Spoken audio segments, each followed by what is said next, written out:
बिस्मिल्लाहिर्रहमानिर्रहीम अस्सलाम वालेकुम नाज़रीन, मैं हूँ आपका मेज़बान दानिश अंसारी और आप देख रहे हैं मेरा YouTube channel Danish Ansari official. नाज़रीन, आज हम जिस शख्सियत से बात करने वाले हैं वो किसी तारुफ के मुताबिक नहीं, पाकिस्तानी अमेरिकन स्टोरेज है, मलिक महबूब साहब। अस्सलाम वालेकुम मलिक साहब, कैसे हैं आप? वालेकुम अस्सलाम, अल्लाह का शुक्र है। आप बताएँ कैसे हैं? अल्हम्दुलिल्लाह मलिक साहब, मैं भी ठीक हूँ। मलिक साहब, सबसे पहले तो आपको 14 अगस्त बहुत मुबारक हो, पाकिस्तान की आज़ादी का आज दिन है। और इस वक्त जब हम ये वीडियो रिकॉर्ड कर रहे हैं 14 अगस्त 2025 और 1:40 AM पाकिस्तानी वक्त के मुताबिक हम ये रिकॉर्डिंग कर रहे हैं।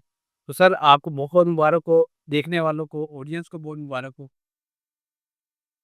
जी, बिल्कुल मेरी तरफ से भी हमारे जितने भी व्यूअर्स हैं और आपको बहुत-बहुत मुबारक हो और अल्लाह करे ये साल हमारे लिए बहुत मुस्बत चीज़ों में तब्दीलियाँ लेकर आए इंशाअल्लाह और पूरी दुनिया के लिए आसानियाँ पैदा हों।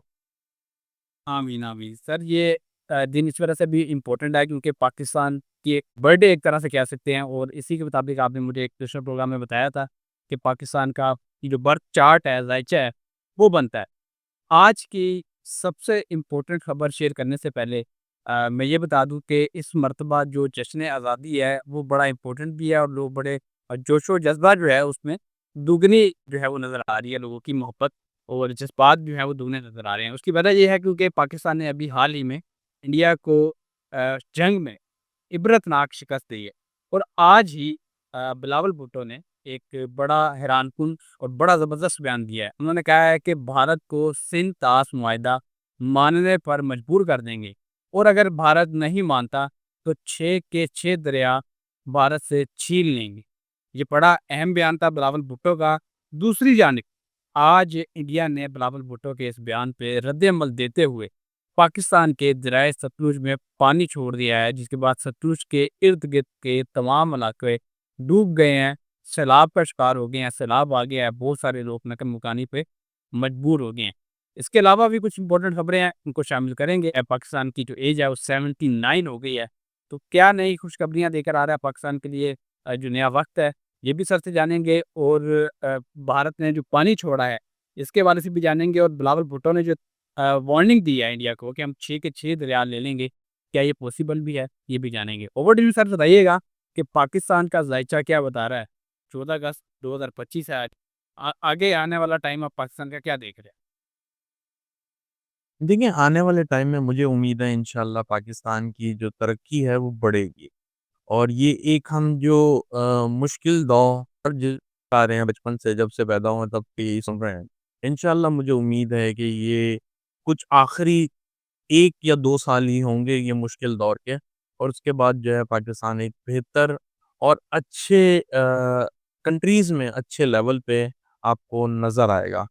इसके अलावा एक जो दिलचस्प होती है मैंने आपको बताया जो टाइम पीरियड से हमें पता चलता है, वो पाकिस्तान का जो है 2027 में वहाँ से मुझे पाकिस्तान में बहुत मेजर तरक्की होती हुई नज़र आ रही है। और अगर हम बात करते हैं कि करंट टाइम पीरियड में मुझे ऐसा लगता है कि अगले 1 साल में राहु का इन्फ्लुएंस बहुत ज़्यादा है, पाकिस्तान के बर्थ चार्ट में। जिसका मतलब ये होता है कि पाकिस्तान को उसको अच्छे से यूटिलाइज़ करना पड़ेगा। अच्छे से यूटिलाइज़ कैसे हो सकता है? राहु को नॉर्मली अगर पाकिस्तानी आईटी आईटी से रिलेटेड टेक्नोलॉजी में अगर ज़्यादा इम्प्रूव करेंगे, तो वो राहु को अच्छा मुस्बत में चेंज कर देगा। वरना अगर खुदा न खास्ता इसको नहीं यूज़ किया गया, तो पाकिस्तान के साथ धोखे, पाकिस्तान में फ्रॉड, ये चीज़ें आपको मज़ीद बढ़ती हुई दिखेंगी।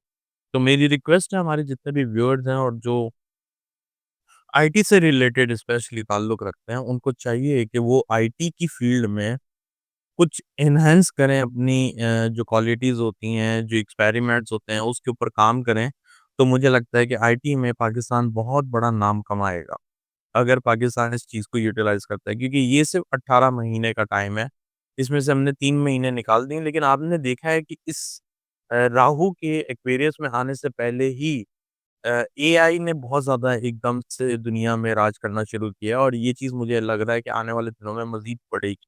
तो इसलिए अगर पाकिस्तान को तरक्की करनी है तो वो एआई की तरफ जाए और पाकिस्तान के नौजवान एआई को जो है अपनाना शुरू करें।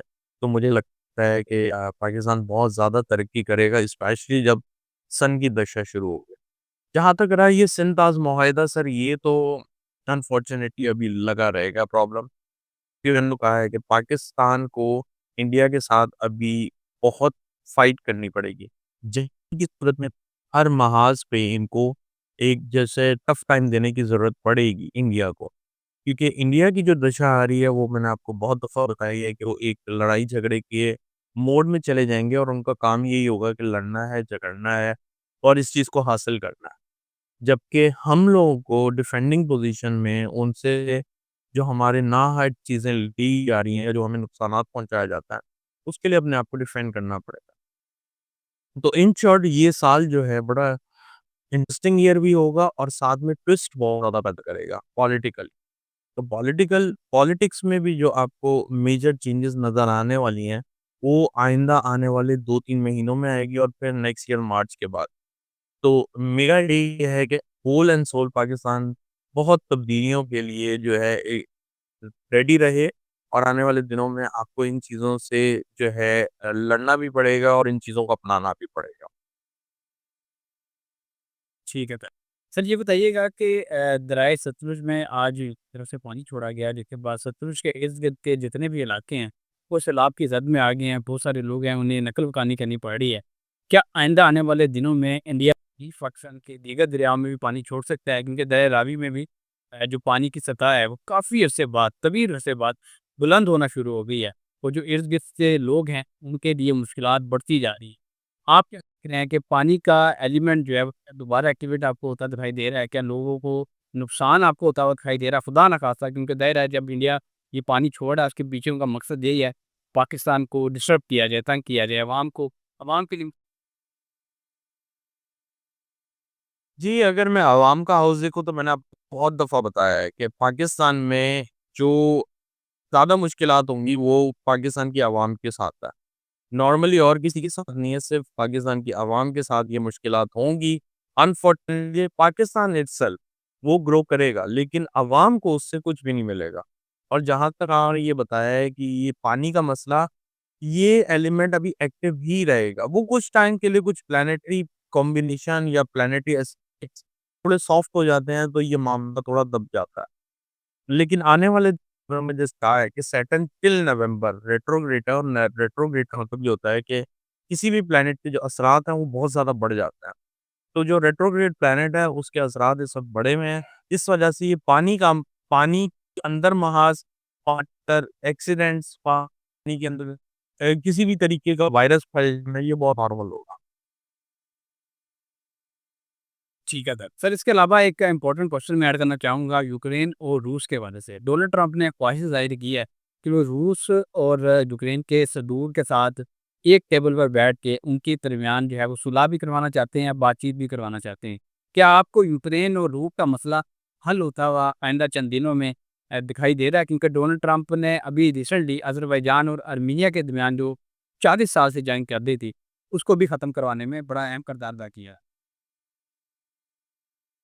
देखिए दानिश भाई मैंने आपको कहा था कि ये जो महीना है अगस्त का, इसमें आपको जंगें नॉर्मल से कम होती हुई नज़र आएँगी। ऐसा नहीं है बिल्कुल ख़त्म हो जाएँ, लेकिन सितंबर ऑनवर्ड फिर ये जंगों का सीज़न शुरू हो जाएगा।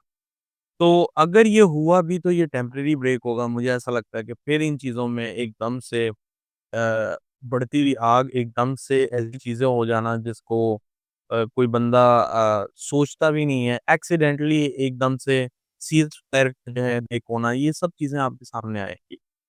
तो मुझे ऐसा लगता है कि अगर ये होगा तो टेम्परेरी होगा, अभी नहीं मुझे पॉसिबिलिटीज़ अभी नहीं दिखती हैं इस साल में तो। ठीक है।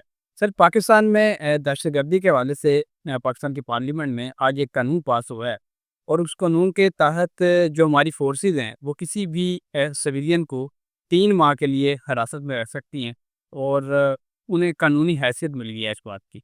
तो जबकि दूसरी जानिब इमरान खान साहब ने एक बयान दिया है, उनमें क्या है कि खैबर पख्तूनख्वा में किसी भी मिलिट्री आप हैं और हम नहीं चाहते कि कोई मिलिट्री ऑपरेशन हो। आप मिलिट्री ऑपरेशन के हवाले से और पीटीआई के हवाले से क्या पाकिस्तान फ़ौज, फ़ोर्सेस और पाक की जो सियासी जमातें हैं, इनके दरमियान कोई खुदा न खास्ता क्लैश होते हुए देख रहे हैं? क्योंकि जो ग्राउंड रियलिटीज़ हैं, उसी तरफ जाती दिखाई दे रही हैं कि एक तरफ इख्तियार दे दिया गया है फ़ोर्सेस को कि वो किसी भी शख्स को 3 माह के लिए हिरासत में रख सकते हैं। खैबर पख्तूनख्वा में जारी की जा रही है, कि बातें इसकी मुखालफत कर रही है। समय के बाद स यही के लिए आप वक़्त कैसा देख रहे हैं जाने में? देखिए, अगर आने वाला वक़्त को मैं बोलूँ तो मुझे ऐसा लगता है कि पीटीआई की मुश्किलात बढ़ती जाएँगी। टिल नवंबर उसी के बाद ही पीटीआई इन चीज़ों से निकलेगा।